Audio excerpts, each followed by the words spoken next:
Welcome back to another episode of Paradigm Shift TV 314. Man, say, we got a good one for y'all today. We got the Slim Reaper, Leondre, in the building. We also got the political plug, Domo, in the building.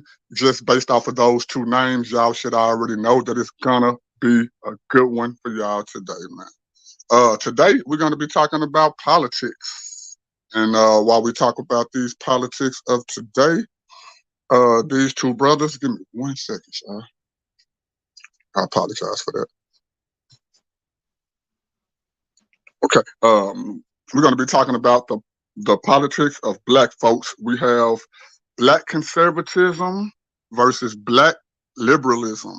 And we have 6 questions for both of the brothers to give their point of view about. And we're just going to jump right on into this show. Well, first off, I want to let Leondre introduce yourself to the audience, let them know which side of the fence that you're going to be on. And then after that, we're going to let Domo go and let the people know which side of the fence that he's on. Well, usually I will let my superior go first as Brother Domo, but since Brother Nobody said that I can go first, I'll go first. But so I'm Leondre McBride. Really nobody important, even though it says someone really important right there. But so I'm representing the black conservative side. So that's where I am, Brother Domo. Yeah, I mean, I'm a little special. You know what I'm saying? I do certain things. I am Domo, the political plug. Y'all can find me on Instagram, TikTok at the political plug. Check out my podcast on YouTube, Spotify, Apple Podcasts, wherever you get your podcasts, at the Chop Up Show, where we have this type of dialogue. But don't let Leondre fool you. That's a smart nigga. You know what I mean? So I'm definitely on my P's and Q's. I do want to make a clarification. I am a black leftist. I'm not a black liberal. I'm a black leftist. It's certain things that liberals and leftists agree on, and we probably agree more than we agree with conservatives. But you know what I'm saying? I ain't got no problem defending the liberal side. But me, myself, I'm a black leftist, just to be clear. Okay. And we can talk about what those distinctions mean as we get into the conversation. Okay, I apologize for making that mistake, my bros. But if y'all ready, you good. Let's jump right into this thing, man. We're finna go with question number 1. And everybody, just to know, this is not a debate. This is a discussion. Both brothers are going to be going back and forward. They're going to have about 20 minutes each round, but we may go over because, these brothers have very good information. So question 1, my brothers, it says, describe your political ideology and how it interacts with the current political dichotomy. I guess since Leondre introduced himself first, I'll start off. That's actually a good place for us to start, because like as I was saying, I'm more of a black leftist. Like I said, I agree with certain liberal aspects, but what I mean by that is like my politics are situated around viewing the perspective of how government functions as a way to maximize the rights of people. I advocate for forms of government that are progressive, that allow for different ways of thought, different spiritual beliefs, and human rights in pretty much every capacity. So whether it's the LGBTQ issue, whether it's the issue of poverty and capitalism, whether it's the issue of other things we're gonna talk about, like abortion, I'm always on the side of maximizing the rights of people, for all people, regardless of where we disagree and where the difference may lie. And when I say I'm a black leftist, that means that, again, because I would argue that when we put black in front of these terms, it shifts what they mean, because it shifts how we interact with them. And so when we talk about progressivism, the reason why I would describe it as black progressivism is because it makes sure to deal with the reality of race, the impact that race has on me as a person, and how it defines what's important to me politically. You feel me? So it's not that like my relationship to human rights isn't just because we're all humans and we all need to get along.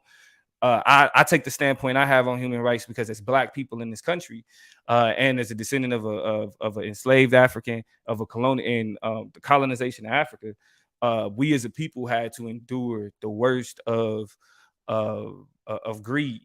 You know what I'm saying? The worst that some of the world had to offer. And because of that, I'm always going to be against people having to experience what it was that anything similar to what my ancestors are enduring and that people deal with today. You feel me? So that's how I would characterize Black, like the Black leftist position. You feel me?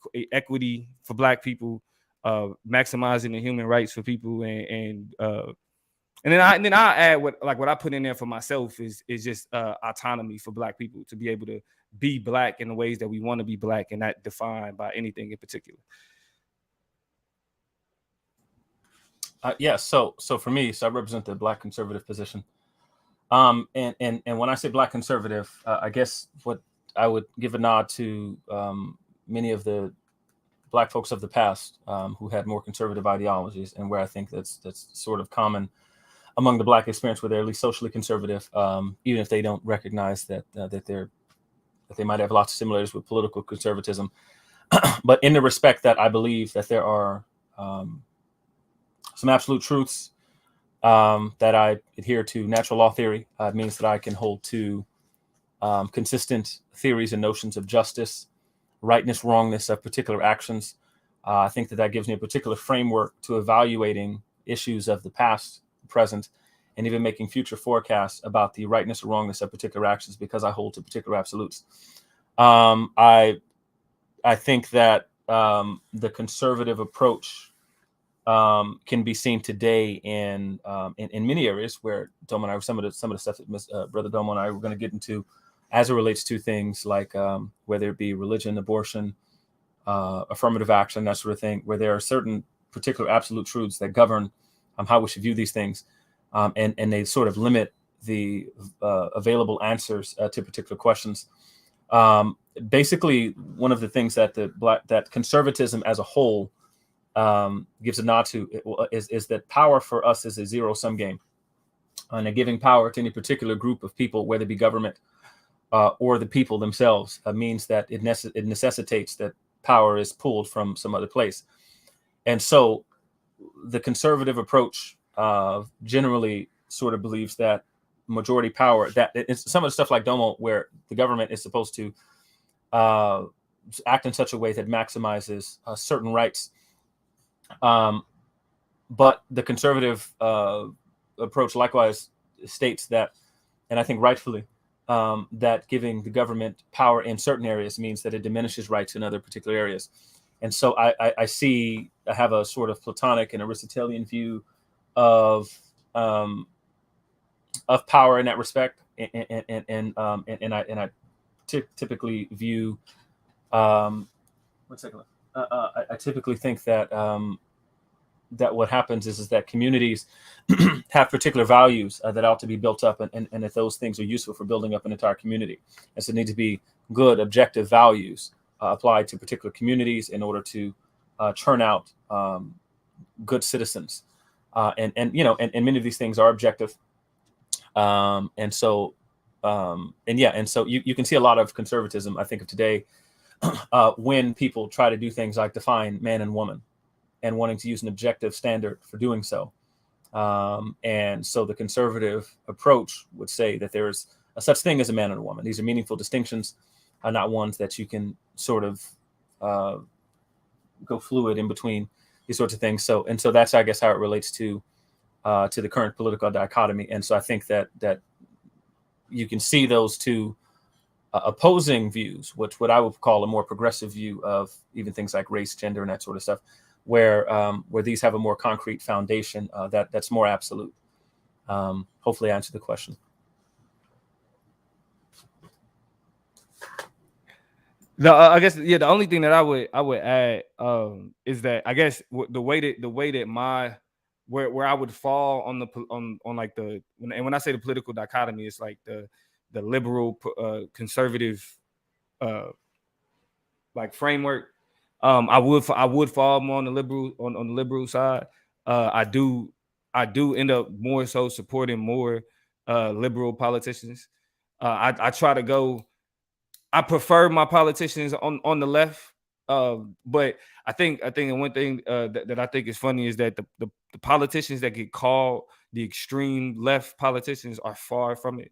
Like they don't like Joe Biden is not a part of like any extreme progressive nothing. You feel me? Like so, but you know, what I mean, he could play the part. So, the screen froze up on us, bro. Yeah, I don't know what's going on. My camera look good on my end. I don't know what's going on the well, I think that's Brother Nobody's Metro internet again, because Brother Domo, you were clear the whole way for me. So. Okay, my bad. Go ahead, Domo. I apologize.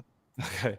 All right, cool. But yeah, so just in terms of like where like how I interact, I'm wholly opposed of the Democrat versus Republican paradigm, but I would argue that the Democratic side, the progressive side, is more beneficial for things that Black people care about and deal with.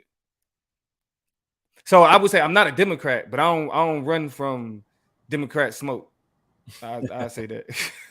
Yeah. So, and I guess so with the current political dichotomy, obviously, I think, and Domo, I think you would agree with this, that that what you've had as of late, whereas like with persons like and we talked about this on another occasion, you and I, Domo, but JFK would have been more at that stage would have been more of a conservative Democrat, whereas Bush would have been classified, according to textbook, as a more liberal Republican. And since then, we've seen the sort of distinctions grow, where more liberal folks align with the Democratic Party, and more conservative folks align with the Republican Party. Would you say that's a fair assessment? Yeah, without a doubt. Yes. That's how we lean. Yeah. Yes. So I guess so. I don't know, and maybe you can help with here, because I know you talked about that the liberal side sort of aligns more with what sort of Black folk care about, things like that. So I guess just on that note, as far as like one of the things that's been so what was it? It was the 2016 the no it was with it was with the 2016 elections, right? So when you got Trump running, and you got the whole slew of Democrats running, right? And this is a particular issue that the Democratic Party particularly aligns with. And I know, and what I guess I would guess is that you'd probably align with this as well, because sort of what you talked about with not wanting certain other groups of people to experience what the sort of Black experience was, on your view. As it relates to the issue of immigration. So when I watched the debates, right, the Democratic primary debates. That's one of the questions I forgot. I knew it was one more issue that I wanted to put into a question, but I'm glad you're bringing it up now. But go ahead. Listen, I watched as almost every single particular candidate got up there, and I mean like pretty much everybody except for Sanders got up there. Cory Booker and like you name it, everybody got up there and started speaking in Spanish. And so for me, I see a particular rub between these two people groups, Negroes in America and with southern border crossers from Mexico. And it's one of the particular points that liberal Democrats, which I think is most of them, make a point to try to get Black folk to identify with. I see a rub there. What's your particular view on that? And can you tell me sort of how this, what this interplay is between issues of immigration, illegal immigration specifically across the southern border from Mexico and Central and South America, and how this sort of thing would interest Black folks, and why this should be, if you share that view, and if not, I guess you can reject or deny it. But I guess I'm assuming that you would. But if not, just correct me if I'm wrong. But speak to that for me. So that's a good question, because I think what ends up happening is it has become more of a conversation for Black folk, but the problem is it's more of immigration kind of represents a new antagonism in Black communities. But what I would argue though is that antagonism is misplaced, or us viewing it as an antagonism is misplaced. So like the way I don't think that the issue of immigration, I don't think is like a Black issue or really an issue that Black people should feel like, whether demanding open borders or whatever. I think it's one of those things where white corporate, or I ain't gonna say white corporations, because corporations are corporations, but corporations in general have created this incentive for the for work for immigrant communities, because there's certain work that we as black people, and whether you want to say it's because we entitled Americans or whatever, we're not gonna do that work. We're not gonna do them jobs. And then the white people that we live in the same communities with, they not gonna do them jobs. But it's people that's willing to pay individuals who haven't made or who came over here illegally to do that work. And we become so dependent on it that you see in places like Florida, when Ron DeSantis passes his legislation, that Florida starts hemorrhaging money. Projects aren't getting done, and it's because they rely on the labor of illegal immigrants in order for it to be a thing. And so I think that there are people who have, I mean, because to be honest, they took our jobs like kind of contention again is I would just argue with xenophobia, because Leondre, you and I, we both know niggas that's not gonna go pick strawberries for $25 a day. Like that's not happening, right? But we will go to the market and buy them same strawberries that was picked by somebody that's being considered illegal. So I think that immigration has turned into just another political talking point that is used to strike fear in people. And unfortunately, it's something like what's going on with Chicago specifically. We starting to see that again, the government's taking a heavy-handed approach with immigration, and it's causing conflict with the community. And they're really not doing anything to kind of deal with the fears that people are adopting. So I guess a quick or short way to answer it is I don't think it's an issue that black voters like really care about, but the black voters that do are adopting some of the xenophobic fears that you get from country white people when it comes to immigration. Yes. So for me, I think that black folk have to be immensely concerned with issues of immigration and how this affects our particular communities. I remember years ago, I posted on my Facebook page a paper from the National Bureau of Economic Research, and the economists there, they made reference to a 2007 Wall Street Journal article that basically highlighted the fact that on Labor Day of all days, there was a raid on a plant in somewhere in Georgia. I can't remember. It's like somewhat an S. It's like, I don't know. It's like Stillwater or something. I don't know my Georgia geography, but it was somewhere in Georgia, and like 75% of the workers there were illegal immigrants, and they were rounded up and shipped off to detention facilities. And what happened as a result of that is that there was an immediate opening for the 75% of the workers and stuff there. That niggas came in, and what the company had to do, well, watch this. And one of the things that you highlighted, Domo, and what I would push back on one of the points you made, I actually think that we'll be willing to do the work. I think that we'll be willing to do the work, though, for more pay. And I think when it comes to a lot of agricultural jobs and things like that, one of the things that one of the scholars that already talked about, like you have like a small portion of, like it's a very small segment of the actual cost for farm and produce and that sort of thing. A very small cost of that is a labor cost. So it might raise like the wages like 5%. It might raise the cost for the company as a whole, like the labor cost 5%, as far as the bottom line for what the end user price pays or whatever, right?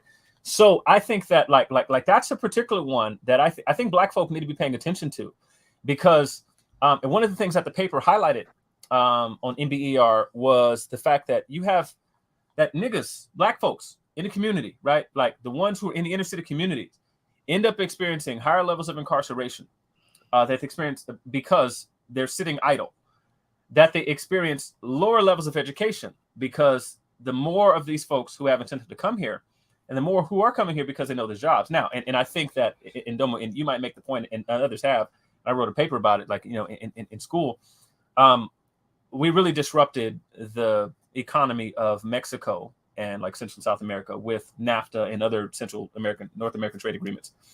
But that being said, it still affects the Negro in the community who has to go apply for low-skilled labor, because while they may not compete with the jobs that white folk have to do up at the top, right? They may not be doctors, lawyers, that sort of thing like that, but they are competing for low-skilled labor.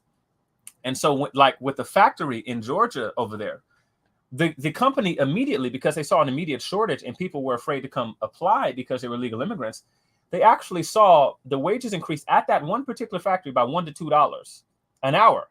And then you had an influx of people applying because they were willing to work for this amount, just not the amount they're willing to pay the illegal immigrant who wasn't going to ruffle any feathers. And so I think like as an economic whole for Black folk, one, you know, just with like the ability to, I don't know what happened to the brother, but with the ability to feed your particular family, you are in direct competition with what progressives and leftists and liberals are pushing for your community, because you actually have to compete. When your schools are underperforming in all of these areas, or you wonder why they're taking away woodshop programs and auto mechanics programs and construction programs, you need to look to how much they're actually funding English second language programs. And so for me, I see a direct competition here for Negroes in the inner city where we live in close proximity to these people. Housing becomes an issue, right? And housing is a major issue. It's a major political talking point. And so for my people, what I want them is to have, because we didn't even ask to come here, we were brought here against our will. I want us to have first crack at these things. You made me be here. Language, identity, culture, all the stuff like that, all that was taken in order for you to get some free labor. And so you actually owe me here, this thing over here. And so you don't get to take, and for this other person over here, who you didn't do as much stuff to, I'm sorry, you owe me a little bit more here. So I personally feel like that's an area where Black folk need to be concerned, and you would want to take the more conservative approach, the one that more Republicans are taking, against the illegal immigration, against the millions of border crossings that happen annually, because they are not competing for white people jobs. And when you see most of those statistics where they highlight that, you know, that they're not stealing by and large American jobs, and in most of those jobs they're looking at like white people jobs, Asian jobs, STEM fields, that kind of stuff. Obviously, a low education, low skilled worker from down here is not going to be taking their job, but they are going to compete for your job. When your people need to develop skills at a fast food restaurant, I'm talking to try to stall time. I've been listening though, so you good. So yeah. I was trying to stall time to get back in, but yeah. So I do think though that they are going to compete with us, and I think that research bears that out. And so I think that like that's an area where liberalism and progressivism and leftism has failed the Black community, where you import their direct competition for schools, for housing in the inner cities and inner communities, and education, and work and all this stuff. So I think that like leftism, liberalism, and progressives, I think that they fail the Black American, and I think that they entice us to pick this as our fight, when in reality what they're importing is people who are going to compete with me, my cousin, you know, Pookie, Ray, Nam, stuff like over in the community, when they want the fast food job and they've hired Maria and Rosalinda and Juan. But go ahead, Brother Domo. No, yeah, I feel like that's what a clash is on this question of the competing for resources, because you can't take a group that's already like Black communities, for example, that's already underinvested and underfunded, and then say, well, we bringing in more people to these underinvested and underfunded areas, and then y'all got to compete for the scraps.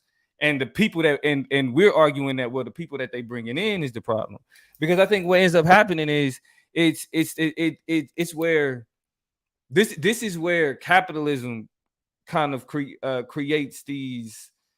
Well, actually, this is what I typically argue is this is where capitalism and race like work hand in hand to create these like kind of like these hierarchies like amongst the proletariat, or hierarchies amongst like the have-nots already.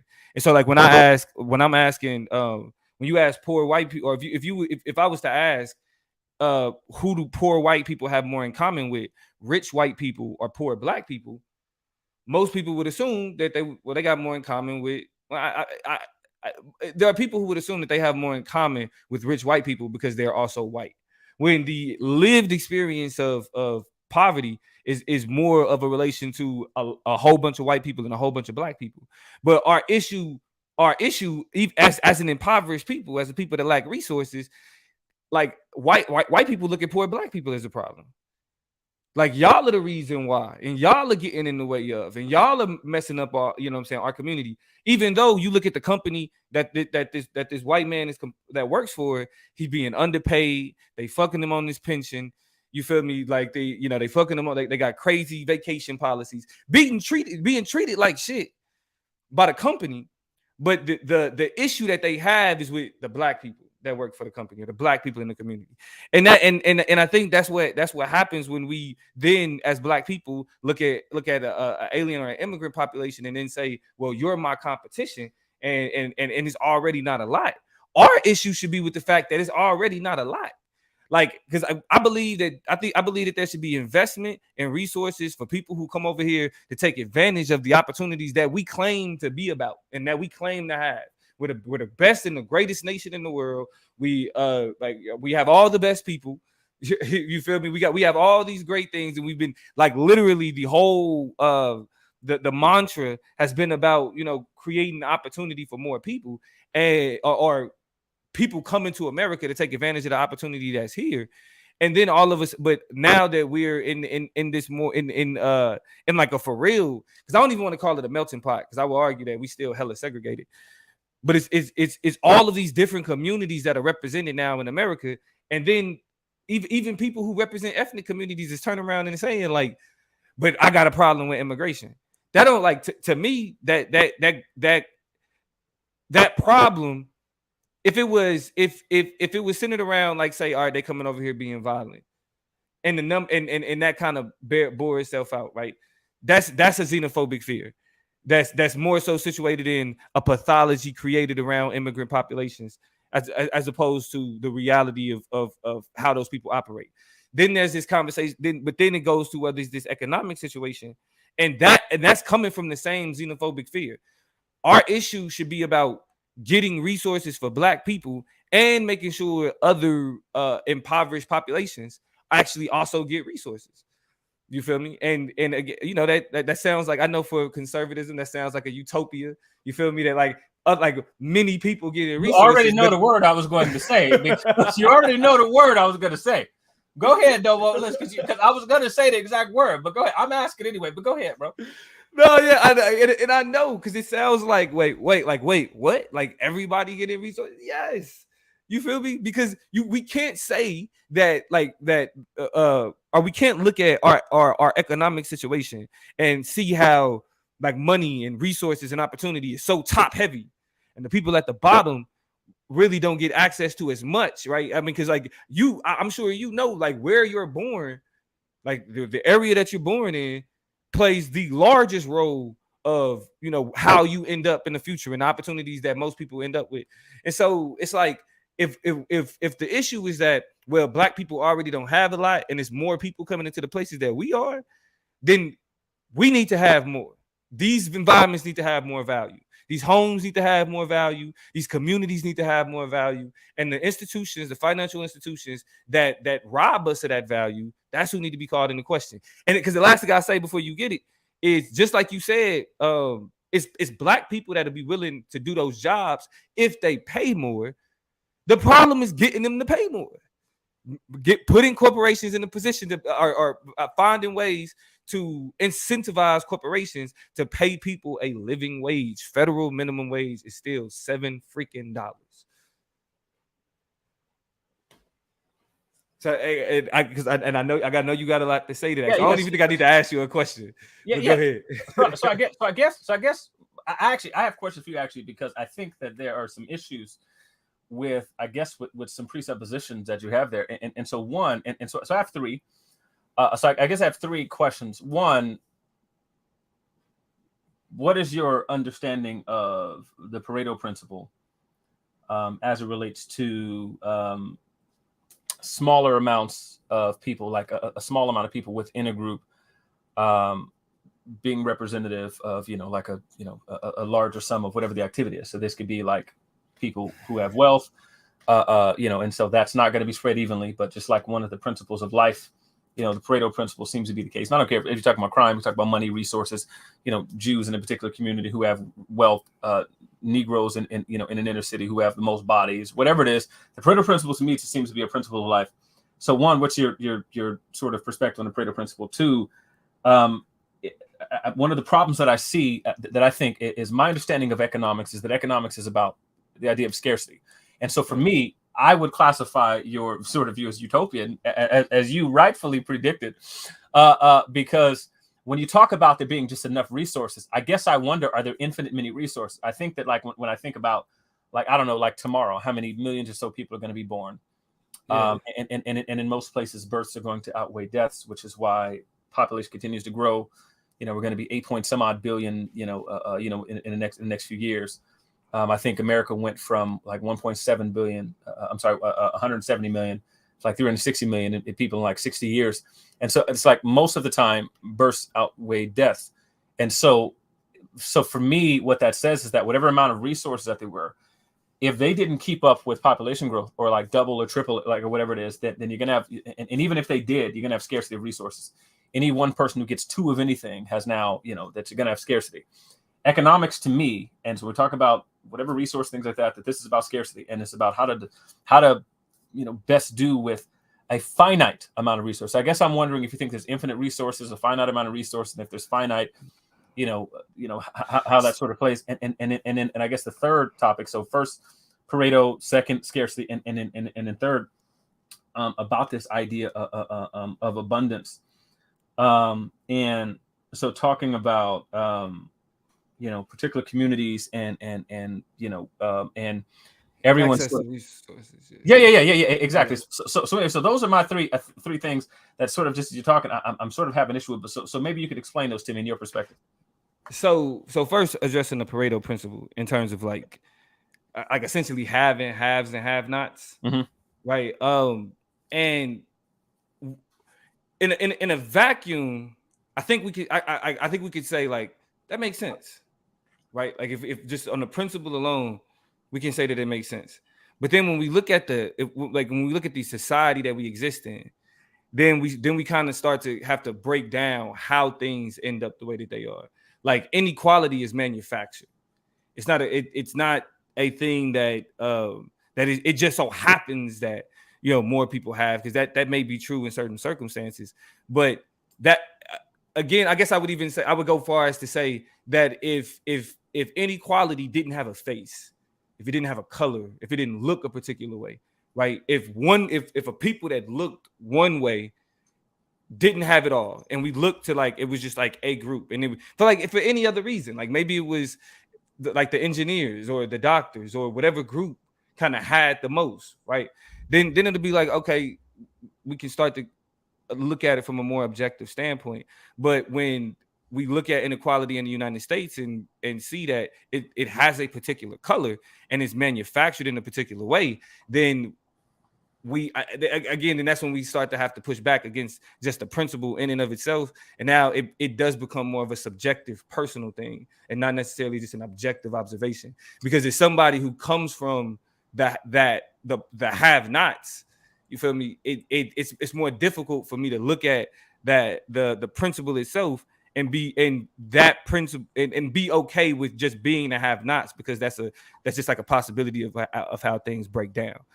Well, so on that note, I guess, and let me ask you, just sort of, can you think of, and listen, like I told you before the show started, one of the few people that I think you good to talk to. So can you think of, and I guess, and this is one of the issues that conservatives have, right? So from my perspective, inequality is a natural state of being.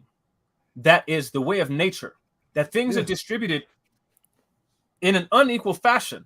And for us, this could be ports that you can dock in. This would be landmass.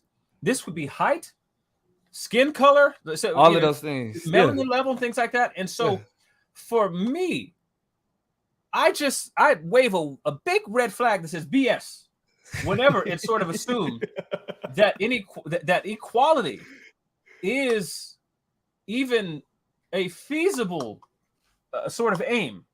But I would argue that my aim is inequality. Okay. So, but watch this though. But when we talk about the Pareto principle, it assumes that there's going to be an unequal distribution of things, and so I guess so. Let me ask you a question, and it's going to get into some of our CRT stuff later. But where can I see even a mostly equal distribution in time, in any period of history? Where can I get an example, something to aspire to, for as a way to where the Pareto principle really wasn't like where you didn't have like a minority with the majority? Where can I see that in any time, any place in history, period? Okay, so what I would argue is that it's a question of what epistemic basis are we coming from? So when we're thinking about history, when we're looking at history, through what lens? And the reason why that lens is important is because it's like if we on YouTube, and I guess this is a part like DMG, he rock with Sinetta, this conscious community, we in here, right? Like this conscious community. So if we look at, for example, Africa, Africa wasn't a wholly egalitarian continent, right? There was inequality that existed. And the inequality that existed came from many different reasons. Whether you had stronger warriors, you had more, your land was better, so you yielded more resources, right? Like these are things that again, like when we talk about certain things naturally occurring, that's we see inequality, right? But it's inequality in the state of nature, right? When we talk about modern society, when we talk about modernity, the inequality that we deal with is manufactured wholly. Race, think so? I would say so, yes, and this is why. And look, no, this is why. Because you would agree, race is pseudoscientific, right? Right? Okay, race. I would say that race is mostly pseudoscientific. Mostly, right? Because we'll argue that there's a biological component, right? 6% of your DNA, right? But go ahead. But is your phenotype, right? Is what we see, right? Most of our DNA, we're not seeing in what we look at. I got you. Yes, sir. I agree. But what happened was when the concept of race was introduced, it wasn't introduced objectively. Let me actually frame it like this: the term race generally just applied to groups, different people. When we get to people like Carl Linnaeus and Systems of Nature, that's when we have it codified into a system, into a hierarchy. And so that's why when I say it's manufactured, that there was a social group that created a particular understanding of people based on phenotype, based on like those physical characteristics. And they said we're gonna rank those people. White at the top, black at the bottom. And because when we say hierarchy, it's not objective. A hierarchy is a ranking. You know what I'm saying? Like there's a top and a bottom to it. And so when that hierarchy gets introduced, and then the people who push that hierarchy starts shaping society in ways that is defined by that hierarchy, then that's when I would start to say, then it's not necessarily just a question of land, resources, and who's bigger, right? Because I think if, like, for example, if it was just a question of, okay, everybody on the African continent, we going to everybody on the European continent, right? Then I don't think they really would have stood that much of a chance. But once they used like what I would consider like very devious ingenuity in terms of like social structuring and the ways in which they took even a concept like slavery, which existed, right, which was already an institution, and then turned it in what they turned it into. That's where I start to push back against like the natural inequality and look at it more as this is social engineering. And yeah, so let me ask you a question on that note. Does a rose by any other name smell as sweet? No. Like, so what I mean is, it still smell like a rose. Yeah. So I guess this goes back to my question because I guess I'm trying to figure out. Well, because what happened here, from my perspective, is that you had an unequal distribution of power, resource, and things like that came to exist, but simply by a different name. But I think that if the United States never existed, you didn't have an equal distribution in continental Africa. I don't think you had an equal distribution in the continental U.S. or in North American continent, I guess. And so I think, so this is one of the issues that I have, I guess, is and let me turn this light on because I had my window open, but it's getting dark in there. Is that a rose by any other name smells just as sweet. And so what has, and this goes back to, and so one of the things that the conservative approach has for it is that we take the law of nature and we sort of say that this is, the sort of way of being. And so what I see, if America never existed, you would have still had classes, you still would have had an unequal distribution of wealth and everything like that, but even to a greater extent. And even in places where America has not had, some of the places where there's the greatest inequality is a place where America's like, they haven't been in charge of much of anything. Like many places in the Middle East, where, and even places where like in the Gini coefficient, where there's even less inequality. These are some pretty ridiculous places to live that nobody would want to live. And so I guess for me, again, it just goes back to inequality being the state of nature. That's not an equal distribution. And so, and from a conservative sort of Christian understanding and a conservative Christian understanding, that you basically have riches, wealth, knowledge, whatever it is, whatever the particular characteristic is, whatever the thing that's most beneficial, it's not evenly distributed. And so I guess, so I challenge sort of on a fundamental basis of sort of assuming that equality or equity, whatever particular terminology we want to use there in that, depending on what who I'm talking to, that this is even remotely possible, or that this is natural. And I think that it's a largely unnatural perspective to take and to sort of think that we're going to engineer equity or equality, or to blame it on the current Western paradigm, because I see it everywhere pervasive in society. And that's why, and that's where the clash is, because I give you that inequality is natural. I can give you that. But again, when we're talking about like understanding things from the concept of modernity, the way in which inequality is a part of the social engineering of the West, has created a different paradigm. Because, like, for example, classes were cultural, right? Like we had the internal classes that we dealt with, and how we view people within, like, intra-culturally. And then we had the way that we view outsiders, whether we viewed them favorably or whether we viewed them as opposition. And so I can give you that these labels and these things exist, but I think the problem that we run into, and I think this is the problem that most conservative thinkers run into, is that it operates from what is criticized by a lot of Black philosophers as the view from nowhere. It is the ivory tower intellectual that's speaking from the position of a narrator. And what's his name?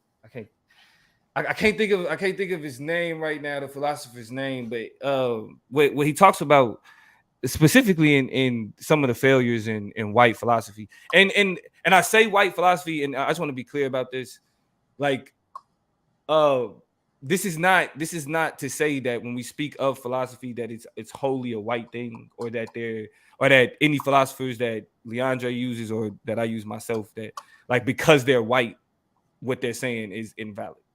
This is a criticism. Like, what I'm saying right now is literally a criticism of the thought processes of the people because of the positionality of whiteness. It gives them, like, whiteness creates a perception, a lens of it of itself being transcendent, while the races, like Black people, are wholly factitious. Like, we are the physical.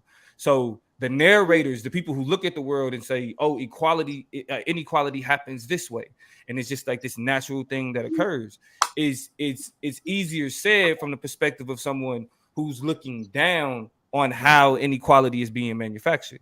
But what and this is what progressives do, or what leftists refuse to do, is distance ourselves from our circumstances to be able to understand it from that perspective. So when we talk about like inequality being natural, as someone who suffered, or as someone who can't, because I don't necessarily want to say suffers, but endured what like the harsh part of poverty, which we would argue is pretty much a product of the way that inequality has been manufactured.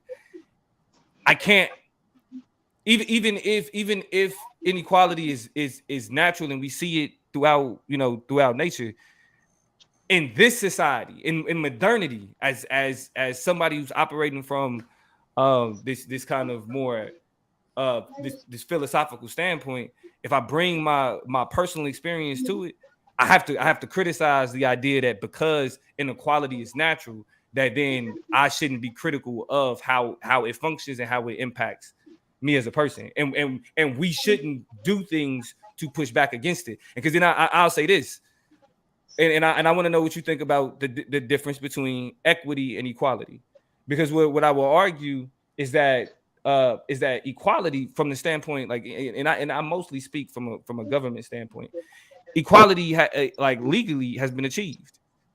Like from the letter of the law, you aren't supposed to view anything that got to do with the law from a perspective of any one particular group, right? Laws impact us all. The rights that are to be protected are to be protected for all, right? So we've reached that point. What we don't have equity. And what I mean by equity is that we're not doing enough things to address the way inequality was manufactured previously, and the ways that it's still, and the way that those disadvantages still impact the way that we live today. And so it's like, so I guess that's what I'm posing to you, like, from the standpoint of establishing equity. How then does the difference in what equity means and what it means to strive for equity, how do you think that it impacts with the idea that inequality is natural? Because we could say that it's natural, but we can create circumstances that gives us tools and resources to be able to challenge them. Okay, real quick, bros, if y'all can hear me, I'm probably enjoying this conversation a little bit more than I should, but I just want to let y'all know that we still stuck on question one, my bros. Hold on, so, I can't. Okay, I can hear you now. Yeah, nobody, my fault. Okay, I just want to say we still stuck on question one, and I'm definitely enjoying the conversation. If y'all want to stay where y'all at, bro, we can, man. I'm loving it, man. So y'all just let me know if y'all want to stay right here, or if y'all want to move on, or 5 or 10 more minutes. But it's up to y'all. I just want to. Brother Domo's in charge, so whatever he say, that's the king. I yield to Brother Domo. I promise. Whatever brother say. Now listen. Check it out. Listen. I gotta be out of here in about 40-something minutes. But okay.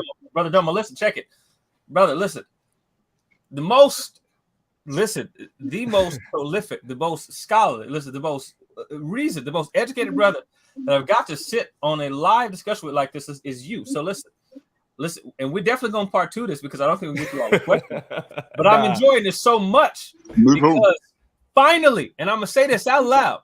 For those of you who think I'm arrogant, I am. But I'm also able to recognize when I'm dealing with an equal and someone greater than myself. And so I'm telling you, Brother Domo is the truth. And so listen, so Brother Domo, we're going after part 2 because I got a son to pick up in football practice. But check it though. Listen, brother, listen, this is amazing. And so I'm so appreciative.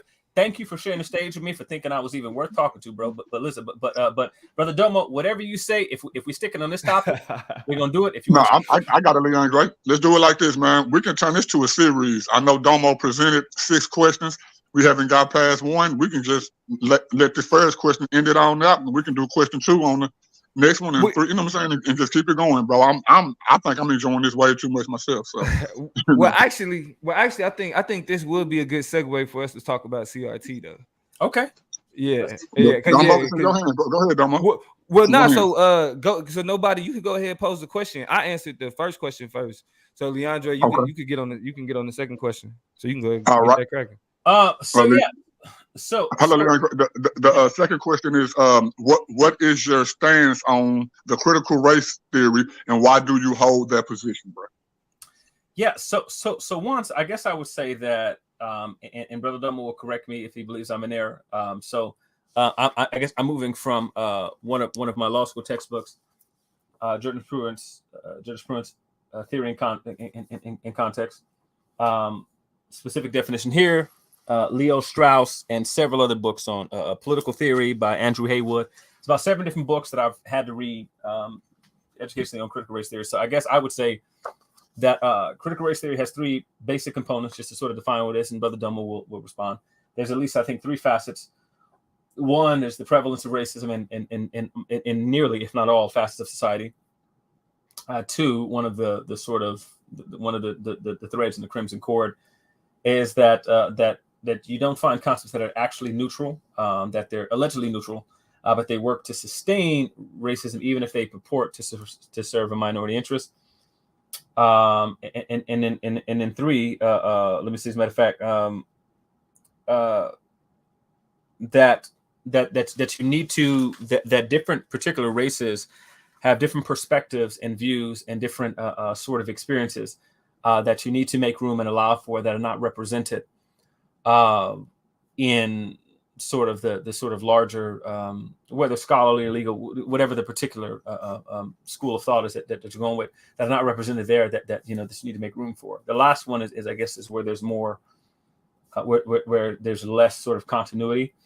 And so I view critical race theory in a very negative light, mostly for, and there's a really, really long answer, but for the sake of time, I won't get into all the points, but I guess I'll say that one of the things that with point 1, the first thing is talking about racism being sort of prevalent, and not just prevalent, but also pervasive in pretty much all facets of life. There was in some of the philosophy courses that I've had to take, where you had to deal with an analogy of the invisible gardener. And so you imagine someone said that there's a grove over there.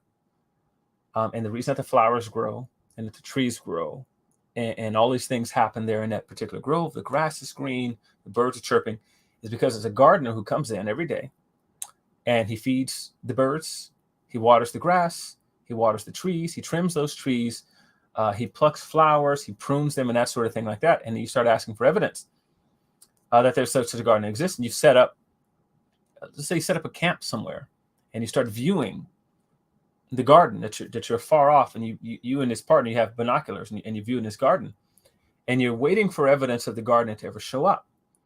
And they basically say, well, the gardener didn't show up because he's invisible.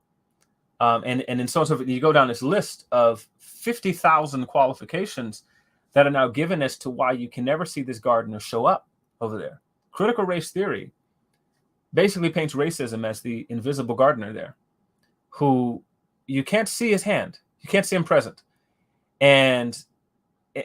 but they tell you that gardener is present, and they tell you that the evidence that he's present is because the grass is growing, and that there are flowers sprouting, and that the trees are growing, and that the birds are chirping, and the birds have not died of starvation, so on and so forth. And so rather than, and it sort of gets into some of the things I was talking about before, where as opposed to attributing unequal distribution of things to like something like the Pareto principle, just that inequality is a law of nature, and instead of looking to disparate outcomes, where certain outcomes happen because there's a difference of activity, and there's numerous examples, and I think one of the ones me and Brother Domo talked about before was things like redlining, where there are actual differences in activity between people groups.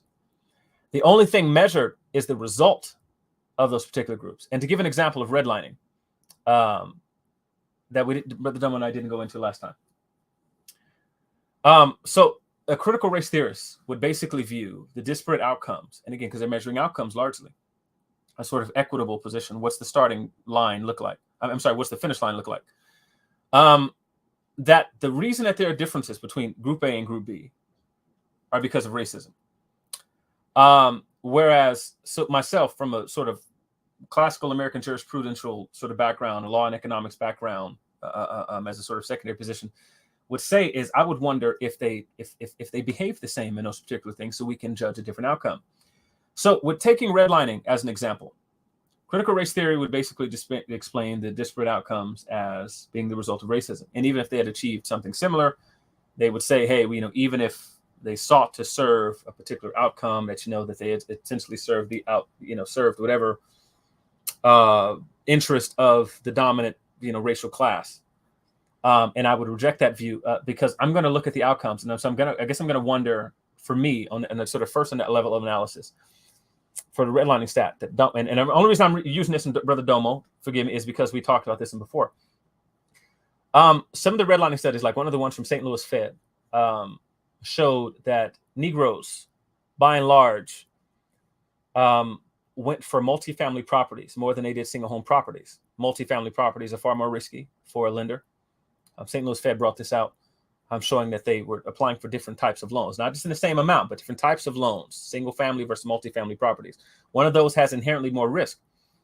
And so the outcome of those is going to be a disparate outcome. You're not going to have an equal outcome of these particular issues. You're not going to have a same level of approval of applications for loans and things like that. And I'm going to attribute it to the particular actions of particular peoples or people groups by and large. And I would say that Negroes are concerned about more communal things. They want to make sure they got, they're looking at generational wealth and things like that. They're looking at make sure that they and their relatives and things that have places to live and that kind of stuff. And so I'm going to attribute those sorts of things to the different level of activity and the different things that they partook in. Critical race theory is going to basically stop at the level of analysis of the disparate racial makeup of the people who applied for the loans. And so for me, I think that that's a problem. And so I don't hold critical race theory in any sort of positive light, because the question is, what stands critical race theory? Why do you hold that position? And so I think that just on multiple levels, critical race theory fails. And I have an entire list of things mentally, that I could go into, but for the sake of time, I won't. But I will just say that it comes from, and I think critical race theory fails on a lot of its own axioms, because critical race theory only adheres to a certain amount of things that come from sort of Western ideology and natural law, things like rights, like inherent rights, things like that. But I think that it sort of unwittingly yields to all sorts of things. Like I would say that critical race theory is not autochthonic. The people of the critical race theory position don't hold to a chthonic legal tradition, but they sort of assume all sorts of things, natural rights being one of them, and admittedly, they think that has use for minoritized racial groups versus the exploiters and that sort of thing. And so they think those things have particular uses. But I think just like through and through, there's numerous contradictions, not even just the Invisible Gardener one, but it's like many, as far as like, how do you even explain human nature as being like inherently neutral, absent of society? And so I don't think that they have an adequate answer for how you get values of a society if each individual part of a society is neutral until society corrupts them. So and so I think that there's all sorts of logical issues, and I think there's practical issues. One of the sort of practical issues that I have, and again, this is me keeping a short, Brother Domo, hopefully we'll have a longer discussion on the second question, is as it relates to, and this is one of the big ones for me. How do I motivate people who come from my background, my community, the people I came from, who went to school next to do much of anything, if the underlying ideology that I present to them is that the system is against you, that it'll never serve your interests, always serve the interests of the ruling class of whites, that the system is made to keep you down? How do I motivate those people to get up and get a job? How do I motivate them to do anything without sort of telling them that in your lifetime you'll never see anything other than a disruption? That you'll never be able to see anything in your particular lifetime, but the best you can hope for is a systemic overturning of the entire society. And so hopefully by the time your grandchildren come to be, that you can have something that resembles a neutral society that everyone can succeed equally. And so I don't know how to motivate niggas to go get up and go get a job today and to go get an education today if I'm going to simply tell them that the system is against them. It'll only ever cripple them. It'll only ever, chop them at the knees if they try. So that was long-winded, but believe when I tell you, I have probably like 100 points on this thing that I think I have an issue with. But Brother Domo, I've been long-winded. I yield to the king. Brother, go ahead. So yeah, I consider myself a critical race theory scholar, theorist, a critical race theorist. Like Derek Bell, I look at him as he is one, like in terms of like legal writers, he like pretty much his work, Permanence of Racism and other works that he produces, like my Bible, in terms of how I approach understanding the law. And I think that Leondre, the Invisible Gardener reference is it makes sense. But here's the problem. I want to use your analogy because let me say this before we get into we get into that. I look at critical race theory as a lens. It's a lens that helps us it's a lens that helps us understand why, under what's considered an objective standard, which is the I would law, agree that it's a lens, by the way, but go ahead, brother. Yeah. Why? It's a lens that helps us kind of understand that why is this? Why do we have something that's supposed to be considered objective, like the law? Why does it produce disparate racial outcomes? And it's a level of analysis that requires us to look past the modern notions of society and race, and kind of really do more to connect the origins of racism in this country to how it operates today.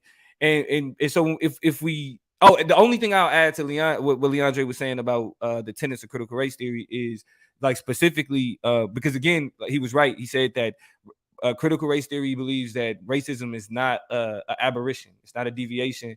It is a normal fixture of society. It is anti-essentialist, which means that they we don't believe in essential identities, like especially when you get into Kimberly Crenshaw's understanding of intersectionality and how like who we are is made up of different intersections of social identities. And so how did that happen? And then another one though, which is interesting to the conversation that we was having about the labor market and the immigrant communities, is understanding the ways it also helps us understand the ways in which labor markets are used and manipulated against Black people. Like the way that their labor and the way that their labor is paid is typically used as a bargaining tool or as something that is to be utilized and politicized by like the people who push a lot of the conversation about immigrants taking our jobs. And so it's like even the conversation of labor and how the labor market functions is also racialized. But the main one though is interest convergence theory, and that is the idea that anytime this government, this society does anything to the benefit of Black people as a whole, they do so only because it serves to benefit them in a particular way. And the example, and the main example that Derek Bell uses to articulate this point is Brown v. Board of Education. Because what he argues is that like before Brown v. Board of Education, they had been sued many times to end desegregation, or to desegregate, to end segregation, and to end Jim Crow. And the many suits prior to Brown v. Board of Education failed. Like mainly based on like ideas like state rights, those types of things.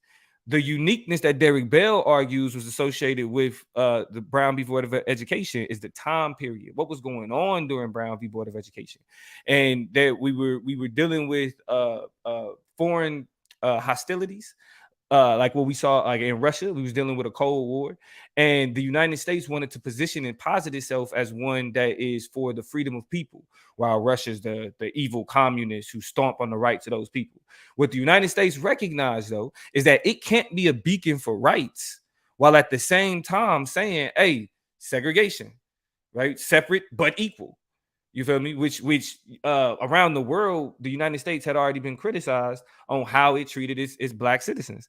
And so what Derek Bell argues is that Brown versus Board of Education, the desegregation of the United States, was only passed in order to give the United States a better image to the rest of the world as a weapon in the Cold War.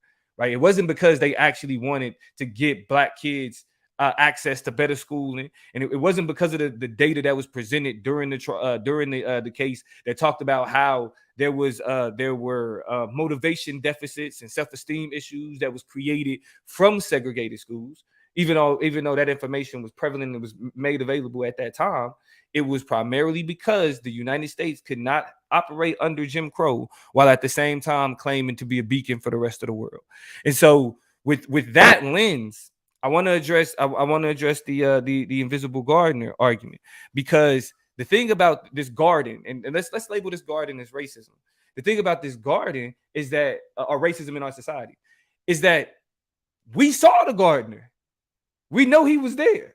We've seen him before. He used to be very loud and very explicit. He used to tell you directly, hey, I don't like you. And I don't want you in my garden. But we knew how he operated, and we learned to function around that particular gardener. What happened though is that what the gardener recognized is that explicit, overt approach to tending this garden of societal racism actually puts his garden in danger. And if he wants his garden to survive, the people can't see him gardening explicitly. He has to garden in a way that's more that's less overt, right?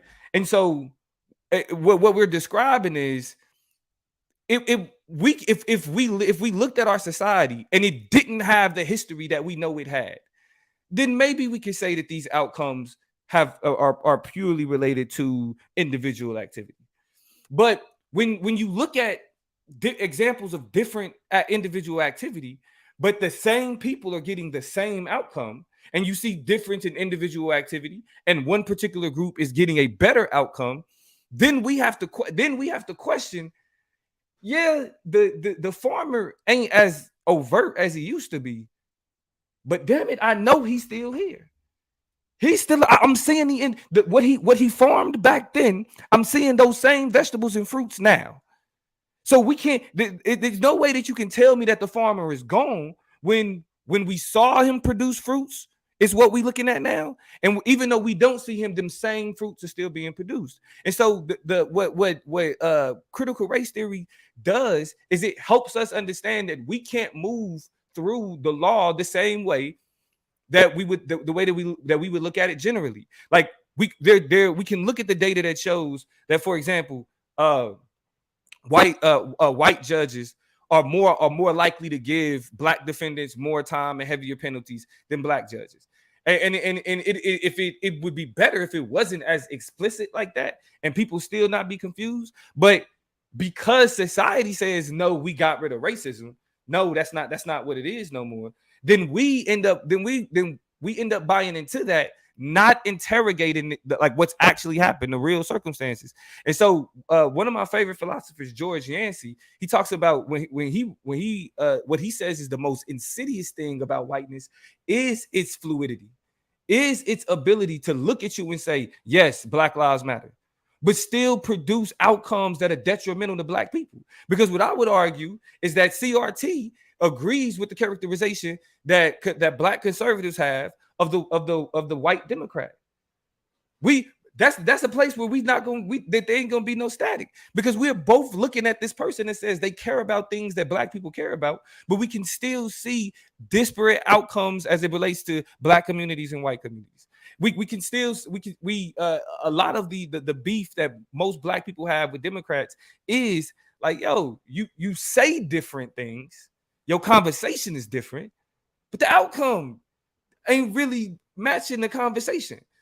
You feel me? And so I think what gives critical race theory its credibility is the ability to be mainly critical of the white liberal. And that's why I distance myself from liberalism, because I can look at a white conservative just like, hey, I rock my Confederate flag. It's about heritage, not race. See, I can see all that and be like, that makes sense to me. But critical race theory has helped me understand that there is a sector of society that believes in that racial heritage like that. But then it also gives me the lens to understand that when Nancy Pelosi and them is taking a knee with Kente Clouse, that should make me uncomfortable. That should make me uncomfortable. You better never run for office, nigga. I'm telling you right now. You know what I'm saying? So when we when we look at when Leondre, when you make the point about individual activity, it's still the best example to use. And like I guess the best way that I like to phrase it is like, even if you in the Benz, you still a nigga in the coupe, right? A white man driving a Lamborghini doesn't have to worry about being pulled over because he's in a Lamborghini. But that's something that black people have to worry about. And that's why. And so actually, because I got a follow-up question for you, is because I want to see from your perspective, what role do you think race plays, if any, in how our society functions? Yes. So taking your question, was this my time to answer? Yeah. Okay. So by the way, so I got about 15 minutes. I got to tell you, I'll give my son. But listen, so I guess I would say that race has historically played a role, especially in the organization of society from 16th century to what I would say was about the 20th century, mid 20th century, and then since then, of the past several decades, several strides have been made to sort of rectify that. And so I would say that that race played a part. And then one of the things that I think that I would like to highlight, I think that and there's some scholars who've also done work on this area. Like there's a book that I have, I can't remember the author's name, but the book is called White Trash. And sort of, matter of fact, it's over here. Nancy Eisenberg, White Trash, 400 Untold History of Class in America. It's over here on my bookshelf. And then there's another book that I have called To Become an American, which sort of talks about just sort of the different times of racial classification. One, white is a very recent category, sort of as a whole. Certain groups are grouped in, and again, and I think this is where critical race theory sort of fails, is that it sort of views certain people groups from like, continents. If you come from this particular continent, area, region, right, this particular plate, on a tectonic sort of level, that you are an exploiter versus a minority, minoritized racial group, for example. And it does the classification irrespective of particular individuals, their lives, and particular outcomes. And one of the things that you pointed to earlier, which I would say seems like it'd be a rub, which talking about whether the poor white has more in common with the poor black, or the wealthy white. And this is one of the things where I think intersectionality sort of fails, because it puts you like white, male, Christian, that sort of thing like that, and say you're an exploiter, when in reality they would have more in common, with the nigga, from the inner city, from the hood, right? And so I think one of the areas where like critical race theory and intersectionality as a tenet of critical race theory sort of fails to recognize those sort of individual differences and even sort of intergroup difference, where that group might have some. But so I would say that that for that in the beginning, in the first several centuries of what eventually became this country, whereas you had a classification of black or Negro, nigger or nigga, right?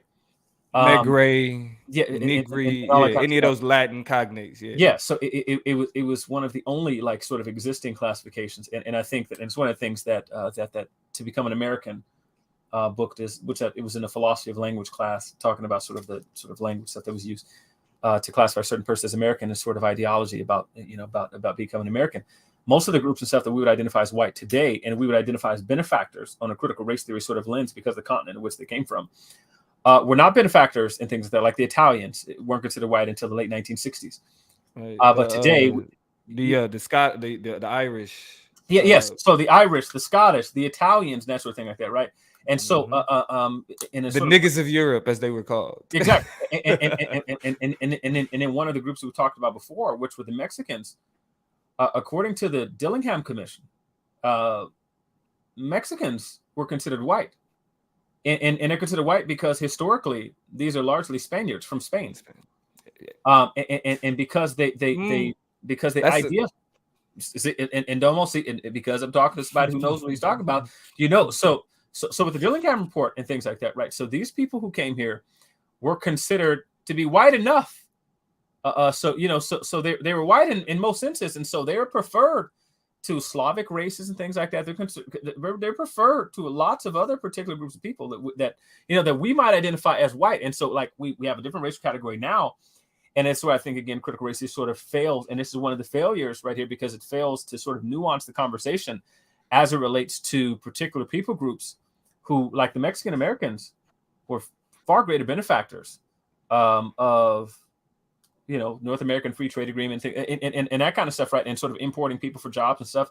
Whereas people from the Scandinavian countries were vultures. And these are people that today we would identify on a critical race as sort of lens. These would be white benefactors. And we would tell them that you are likewise guilty and you're a benefactor, you're an exploiter and things like that. And so again, I think it's a failure of the sort of critical race theory ideology. And so I think that that like as it related to folks who came from Central West Africa over here in that particular fashion, that it did not serve their interests during these first couple of centuries. And so I think it definitely played a huge part and stuff like that there. But I think that, that whereas conservatism would sort of view the sort of disparate activities of particular people groups and then ascribe to them merit or praise or blame based on their particular activities and what they were able to do with their outcomes. I think critical race theory is entirely too quick to lump these people together based on phenotypical expression, or sort of like a genealogical descent from some particular like continent or group or and that kind of stuff. And so it's one of the things I think is a failure. So as a conservative, I want to view the Irish and the Scots in terms of one, like for example, I take the Irish, and it's been worked on this by numerous scholars. Like I want to look at potato famine. I want to look at the sort of the plight of the Irish after being enslaved and conquered by the Brits, and I want to see how they were able to come to a sort of better outcome, or the sort of things that made them fail at certain particular points. And I want to see what activities, and I want to, as a conservative, say what sort of universal principles can I adopt myself as a nigga from the hood and see if I can succeed using the particular things that made other groups succeed. And I can see those things regardless of a people group. And I think it's a failure of the sort of critical race theory schools. But go ahead, brother. And I know you got to go soon. And so we'll like we're gonna part two this thing. Yeah, we got to. Yes, sir. Definitely. I got about 8 minutes, but go ahead, bro. The rest of the time is yours. Yeah, so I'll just take 5 so we can take a couple minutes to close out. Look at the time, man. Okay, cool. Yeah. So where I'll push back is on a couple different things. Like one, the critical race theory helps us understand how the Irish and the Welsh and the Scottish and the Italians became white, because it's not that we group them in terms of whiteness, but they also receive the social benefit and the social capital of whiteness. Then the question becomes, how did they get that social capital? Well, what people from my school of thought will argue is that social capital came from how they chose to orient themselves to Black people. So yes, the Irish were lynched in America. The Italians suffered hate crimes in America, but the way they ingratiated themselves into whiteness was to then perform acts of violence on Black people. It's to adopt the relationship that whiteness has with Black people. Those other groups chose to adopt that relationship. And so that's why, again, like we can look at it from the objective world history standpoint, but if we look at it from the standpoint of Black people, like of being a Black individual and the history of Black people, we can't ignore what makes one white. And the thing that we can then understand when Derek Bell is talking about the permanence of racism is that it's one of those things where the Scottish, the Irish, and to a degree the Italians. I feel like the Italians are the biggest holdouts of maintaining their culture. But the Scottish, the Irish, the Welsh, all of them gave up that. The Germans, they are like, these people give up like that cultural and that ethnic significance to be white. Like because even when you ask people who they are, they don't tell you they German. right? You got to get like, well, my grandmother is, and I have some Swedish and all of that, but that's secondary to I'm white. I'm a white man. I check that white box.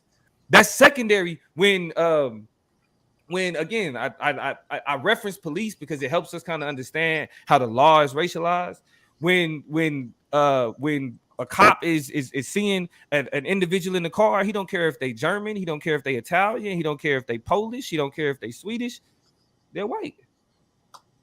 In that same token, if they see when they see a black man in the car, they don't care if his ancestry is from Nigeria, East Africa, South Africa, the Congo. Doesn't matter. The label is black. And so these notions, these ethnic and cultural notions of identity become second to the racial classes in the hierarchy that we adhere ourselves to. And then the last thing I'll say is I want to push back against how you characterize critical race theory as being one that kind of conflates these identities. But what intersectionality does is it tells us that we have to recognize these different aspects of ourselves. So when I just say I'm black, I can't just say I'm black. I'm black. I come from a lower socioeconomic standpoint. I'm cisgendered. I'm heterosexual. And I know some of y'all don't really fuck with a lot of different terms. I'm a leftist, so I'm cool with them. Y'all niggas gotta recognize. You know what I mean? Hell, I'm married. There are all these aspects of my identity that make me who I am, and critical race theory focuses on highlighting that difference. And what I would argue, what racism does, and what race does as a whole, is it functions to reduce cultural, ethnic significance. Like we don't care. Just like I don't like it when we just like throw like Egyptians was black. Because what it does is it tells us that knowing that they're black is all we need to know. And we do less to understand what made them who they are because they black, right? And it's these and critical race theory helps us kind of see through the way that our society is ordered through that racial perspective. And what I would argue, and I say this, the last thing, and I'll let you say say what you got to say to close it out. The critical race theory is a counter gaze. George Yancey, one of my favorite philosophers, talks about like the white gaze and the ways in which white society kind of dictates to us what's normal, right? So, like for example, if we look at the example of the farmer, the reason why we don't see the farmer is because the farmer is just as much of nature to us as the garden itself. So we don't speak to what's in the background. Like when there's a narrator in a movie, we're not asking ourselves, well, do the people in the movie hear the narrator? And that's how we can look at whiteness. And what critical race theory does is it gives us, specifically in the realm of law, it gives us a counter gaze that kind of that allows us to push back against the normative notions of race and identity that whiteness attempts to push. Okay, so a couple things. So and we won't get into this. I just want to say, so the next time we come back, I want to return to this topic. It's a couple things that I'm going to want to talk to you about. Write it down. One, I want to talk about the sort of, and this is one of the issues that I have with intersectionality, just as a particular point of critical race theory, and really interview. I have a problem with the math of it, So I want to talk about the sort of math of it, and you're an educated Negro, so we're gonna get into the math of it. So that's one thing. The second thing I want to talk about is, and it's gonna be a big one. I'm gonna ask you a question about why do bad things happen to white people. So that's gonna be another one we're gonna talk about. I want to say that just really quickly, I do like, and this is what I would agree with you on, is I like critical race theory, and this is what I didn't mention earlier because I didn't recall.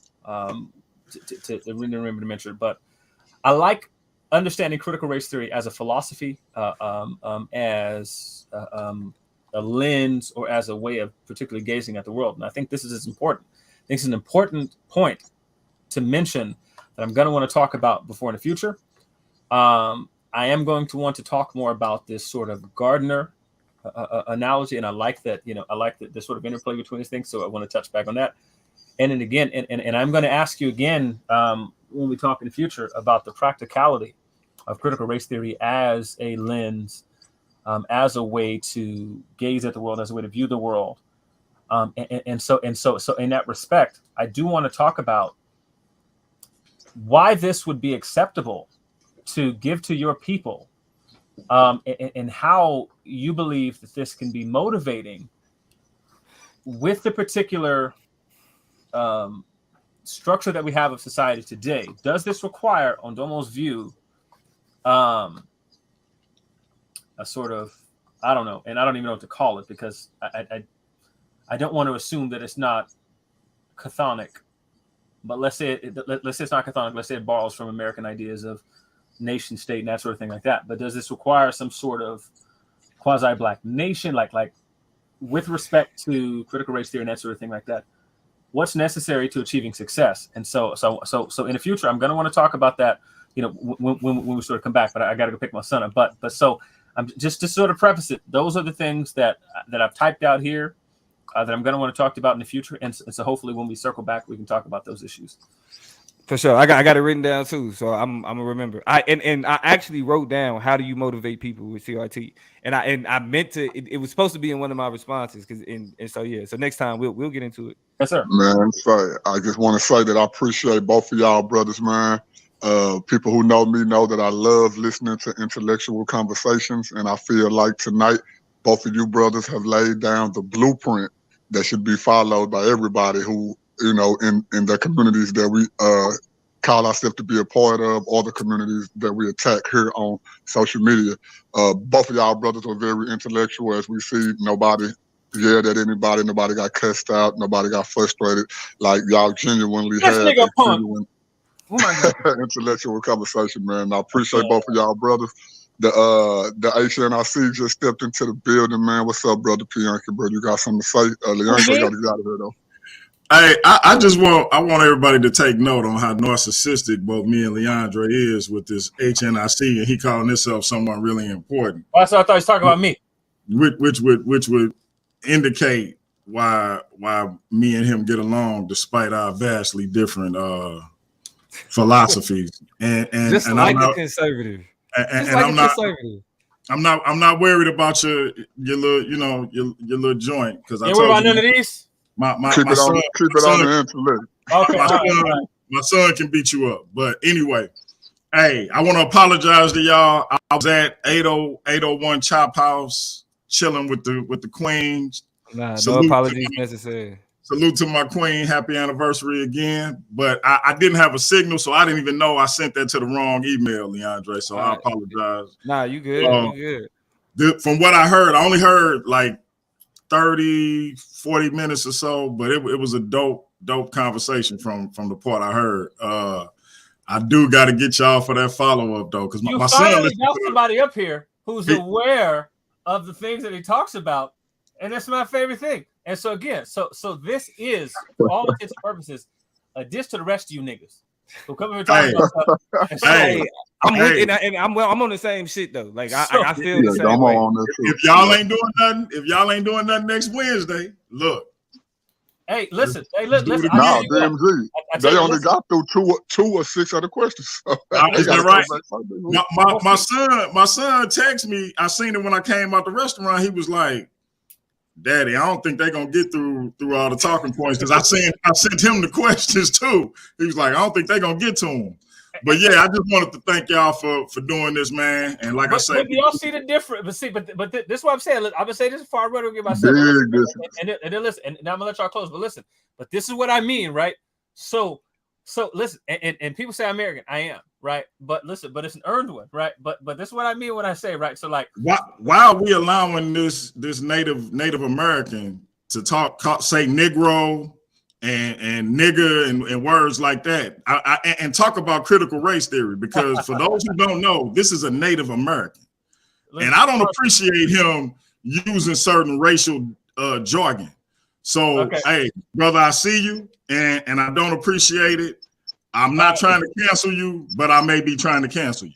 Okay. So, thank y'all, man. I'm gonna tap out, but I appreciate y'all, man. Hey, listen again. Watch this, right? But brother Domo is again. I appreciate having a conversation about it, right? So if I mention a particular topic or something, right, especially when it's something basic that the brother knows what he's talking about in a particular area. So I'm not watching a Negro Google terms online right there, right? In a discussion that he chose to talk about. So again, the brother here, like I yield to the brother. This brother here is a scholar par excellence, and again, and I can't take nothing from him, and never have and never will. But this is the difference, people, with the people who come on pretending that they know subject matter or pretending to have looked at and researched, or to know particular topics and scholars, things like that. And so again, shout out to this brother here for being formidable in that respect. And so I'm looking forward to, in ways that I've never looked forward to, discussing anything with anybody else outside of Byron. Being on opposite ends as a person, I look forward to another discussion with this brother here, because we can actually do this. And so again, thank you, Brother Domo. The political plug. Follow his page. Subscribe to whatever, because this is brother. Again, who is somebody who I respect. So thank you. See, y'all Appreciate it, bro. As you keep saying, y'all know I get down in the gutter with y'all, man. I'm one of y'all, but I got people like my bro Leondre and Byron Washington and those good brothers in what I call the one for this very reason, man. They can talk to the best of the best, the highest of the highs, man. And again, bro, I appreciate y'all for coming on Paradigm Shift, man. I ain't gonna hold y'all too much longer. Do any one of y'all got something to say? Let me say this. I yield to Brother Domo. He got the last word. Yeah, and I know you got to run too, so I'll tap in with you, Leondre. But I want to point to when Leondre talking about, like, when people bring up being arrogant and all of that type of shit. Again, you got to respect where niggas get it, like, really actually earn to talk the way that we talk. You feel me? That's right. Like, because to be honest, him and I, like, we literally just disagreed this whole shit. All of this, and nobody probably didn't catch it. You know what I'm saying? We wasn't sitting here like, no, I agree with you. I mean, it was certain things where we kind of, like, you know what I'm saying, kind of understood things on. But for the most part, all of this was full disagreement. I fuck with CRT. Leondre does not. You know what I'm saying? So what y'all saw was, I didn't. His ego and my ego never came up, because we never felt challenged. Nobody, there was, I won't say never felt challenged. It was like, the challenge was, like he said, formidable. The challenge was respectful. You feel me? Like, this is, I'm not intimidated by the words he used. He's not intimidated by the words I use. You feel me? We're not intimidated by the concepts. So even though we wholly disagree, we on two opposite sides of the spectrum, we kept it about the concepts. We kept it about what we was talking about. You feel me? And that's because we have a wealth of information that allows us to tap into the knowledge instead of turning it into personal attacks, instead of turning it into ego tripping and pissing contests. You feel me? And so recognize, like, the niggas that get called the arrogant the most, the niggas that, you feel me? This is how we engage with each other, because it's respect. So if niggas like and like niggas like weak ass Sabio, like, you know what I'm saying, like weak ass Cedric. Like them, like soft ass niggas like that, you feel me? That like they play intellectual. You know what I'm saying? They play like they smart. You feel me? But you can see, based on the way that they respond to niggas, that they can't move like this. So right. I appreciate the opportunity, because as much as Leondre be talking about, you know what I mean, with respect for me, I'm telling you, I've read a lot, and I know he's read more than I have. And I've read a lot. A lot. Like, the brother be said that when the brother mentioned books that I haven't heard of, I'm writing them all down. Like, that's just how it works. You feel me? So like that book, would you say it was Becoming American? Or watch this. Again, if we can reiterate it again, this is how two intellects have a conversation. And they was disagreeing the whole time. I think so also, Domo. One of the reasons being as well, right? When a person is well studied, you already know the arguments. So now all you're doing is just giving which side of the argument you're on. And when y'all and other people talk to some of these people who are really not worthy, and I like what Byron said, sometimes people gotta earn the right to even have an opinion. Just because we have YouTube and everybody got a phone and you can press record and go live, honestly, that don't mean that you should have a voice. But y'all say y'all hate America and hate this and that, but you should love America enough to know that you got freedom of speech. You can say what you want to, You could be as dumb as you want to and still come out here and act like they can talk on the level as y'all brothers, man. But Leondre, we can't hold y'all. I can't hold you too long, my brother. So y'all want me to close out? Yeah. All right. I just want to say, man, that has been Leondre, the Slim Reaper. That has been Domo, the political plug. I am nobody. Always trying to tell everybody about somebody who can save anybody, and that is Jesus the Christ. This is Paradigm Shift TV 314, where the truth lives. We'll catch y'all in the next one, and that's peace. Fucking conservative. It ain't a conservative conversation if a nigga don't pull a gun out. Yeah.